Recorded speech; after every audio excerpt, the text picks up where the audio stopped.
the things that is known about myself and Rich is that no matter what challenges come our way, we persevere through it, right? Because a lot of times people will give up on their dreams, give up on their business, give up on their relationship because there are challenges that come, they face, and they just throw up their hands and be like, I can't do it. I'm not gonna do it.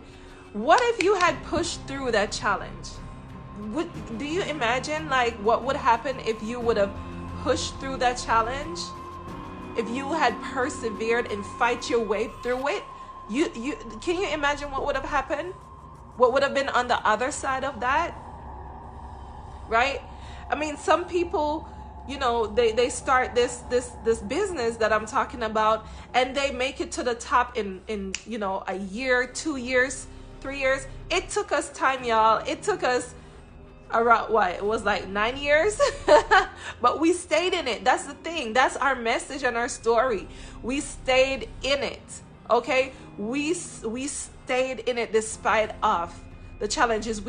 I told you we were in the military. My husband separated the military. He retired in 2015 due to a medical condition, and I retired 1 July of this year.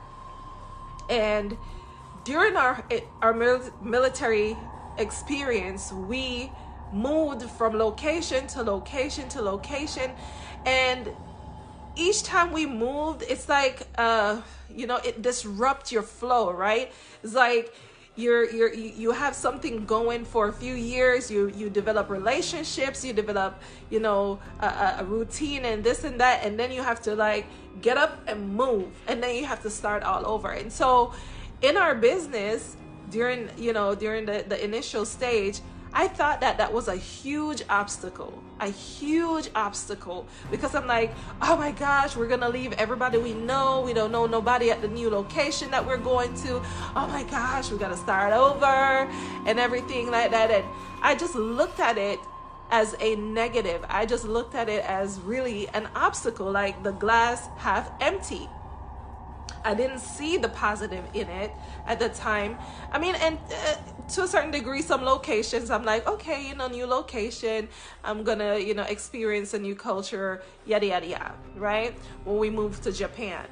But still, it was still a disruption. I mean, when we moved to, from Charleston, South Carolina to Altus, Oklahoma, we were expecting at the time, that's a new thing that we're